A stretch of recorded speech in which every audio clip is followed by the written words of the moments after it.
So, How to Train Your Dragon 3. How was it? Just like I did when I reviewed Jurassic World Fallen Kingdom, I've got notes. A lot of notes. So, I have 3 pages of notes I'm going to be talking about, and I'm going to just warn you now, they're all over the place. And I'm going to give you a warning for spoilers. So, you can't say I didn't warn you if you haven't seen the movie, and if you've seen some of my other videos, you might recognize those ladders. Yep. I love Easter eggs. Alright, so, I'm just going to talk first off, probably what everyone wants to talk about, your emotional reaction to the film, because, man, this has got the most emotional blows, the most emotions you'll ever probably feel in one of these movies, coming at you at once. The ending, definitely bittersweet. It was happy, it was sad, and I was going backward between, oh, it's so happy, and oh, I'm gonna cry. So the emotions were played very well, and the ending, like I said, was very bittersweet. It started great. I think I said the same thing about Fallen Kingdom, which I reviewed in this spot, but the movie started with a very ominous opening that set up the tone for the whole film, which is good because when tone flip-flops all over the place, you kind of got problems. I'm sure we all know movies like that. Independence Day Resurgence. Yeah, that's a great example. So, the villain. Let's talk. Was he the best in the series? Was he the worst? Was he somewhere in the middle? I thought he was defeated too easily. He fell in the water. That's it. We're falling. Falls in the water. He's gone, apparently, and I thought Drago was, like, too easily defeated at the end of the day. Well, I mean, at least it took an army of dragons. It just took this guy falling in the ocean. That was the end of that. And I wish he had... I worded that wrong. I wish we had at least a line that discussed Drago's fate. I mean, he was kind of referenced a couple times, but we don't ever learn what happened to him. We see his bewildered beast in the hidden world, but we don't ever learn what actually happened to Drago. I don't know if there was, like, in the Netflix series that was explained. I don't have Netflix, so I wasn't able to watch it. And, like, that was an example. Him falling in the water was an example. I feel like a couple things were just too easily resolved, and almost like it was just rushed. And we did have a couple unanswered things, which, you know, last movie in the series, you can't really, well, you can have that if you want, I suppose. I loved the whole... Oh, my camera's in an awkward place. Sorry. I loved the whole line about lava spewing out is the dragons reminding us that they're still there. That was nice. That was a really nice line. And I don't know, but I really like it. I really liked that line. And the whole relationship between Toothless and the Light Fury, that was really good. Probably some of the best moments in the film was just those two. And that's good because, you know, they're dragons. They can't even talk to each other. So, I'll bring up WALL-E as an example because in WALL-E, I mean, they don't talk very much. The WALL-E and Eve don't. So, you gotta convey it through, like, body language and things like that. And they did kind of the same thing here, and just like in WALL-E, it worked really well. Fingers crossed that one of those upcoming Pixar films is a WALL-E sequel. Oh, we can dream. Tough Nut. All the characters, like all the writers, they did a lot more in this film than they did in the last one, which is really good. Tough Nut had a lot of really great comic relief. I almost felt like Rough Nut was kind of lacking in that, but Tough Nut was great with the whole beard thing, which, spoiler alert, it's not a beard. It's not... And when he got it cut apart, and he just goes, yeah! Oh, I loved that. I loved seeing people fighting other people for once, like, actually sword fighting, things like that. I don't think we've actually gotten that, at all in this franchise, so that was nice. So, I was a little surprised, speaking of the other writers, at how little Fish Legs and Meat Lug interacted. Like, it was mostly Fish Legs and the baby. I don't remember what her name is, his name. It's... Fish Lug, I think. I think Fish Lug is what its name was. But yeah, Fish Legs and Meat Lug, like, barely interacted at all together, which, that was just very surprising. On to my second set of notes now. This is going to be a long review at this rate. Parallels and references and callbacks to the original film. They were there, and they were really good, like, at the end when the kids are holding out their hand to Toothless.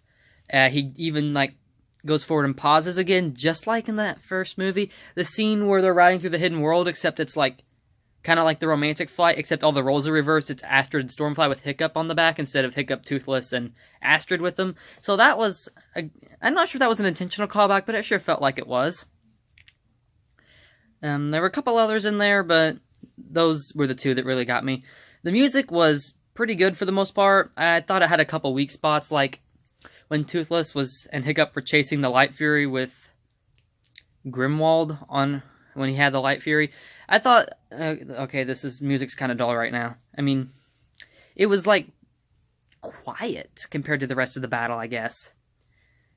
Gobber and I think they were called the Hobgobblers. They were great. That was great. I loved just seeing them constantly pop up and terrifying him. And speaking of new dragons, I wish we had seen more dragons that we haven't really seen that much of or at all before in the movies. I'll use the Bone Napper. We saw him in one thing. The Soliquifer, I think that's only ever appeared in the games. So dragons like that, I really was hoping to see in this, because, you know, it's the final movie. The Sea Shocker had, like, 2 little cameos. Just like in the second film, though, you can't really... It just looks like a giant stingray.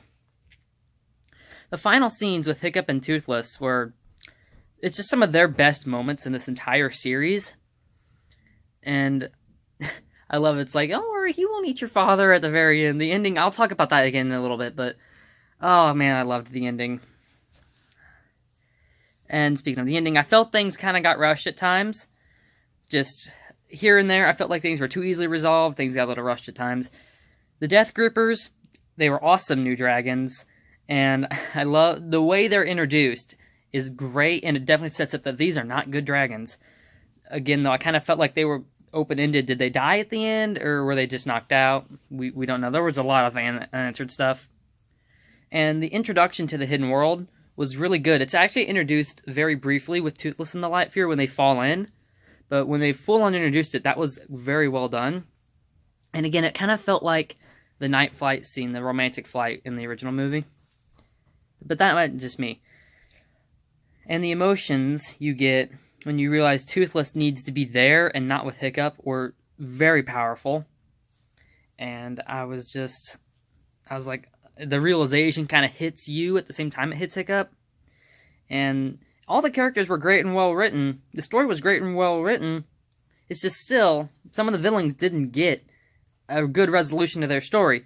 Like, throughout this whole film, we've got this great cat and mouse feel, which, that's good. This was actually a pretty, like, for an animated movie, this was a pretty mature animated movie, just like the second one. Though we didn't have any surprise good guy deaths. How to Train Your Dragon 2 spoilers. But the cat and mouse feel was just some of the best parts of this film.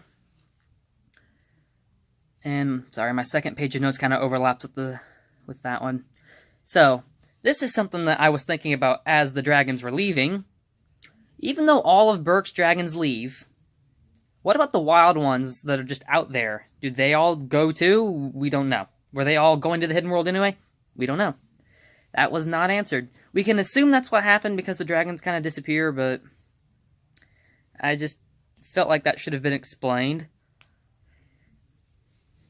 Now, Toothless going wild near the end, like after not having seen Hiccup for years, I enjoyed that scene a lot. You know, it kind of played off if Toothless wasn't restrained in the original film, could this have been how that gone down, except maybe he really would have eaten Hiccup? That probably wouldn't be good. And then when he recognized him, I was just like, oh, yes, I love this. The ending, I just loved it. And the little baby Light Fury, Night Fury hybrids, that was great. And the animation in this film, if you thought it was really good in the second one, just wait. If you haven't seen this one, just wait till you see it. If you haven't seen this movie, why are you watching this review? Because I'm, like, spoiling everything. The dragons leave! There you go. But, like I said, the animation was great. Like, the sand and the water looked like it was just filmed on a beach. I mean, it was that good. It was great. And I can't wait to see this film again. I will give this film a 9 out of 10 on my, like, scoring-wise. 9 out of 10. A- just because of some of the unanswered questions we got. The kind of rushed fates of the villains that was never fully explained. But at the end of the day, this is probably my second favorite in the series. The second one will probably stay my favorite. But I should probably watch The Hidden World a couple more times before I can make a correct assessment on that.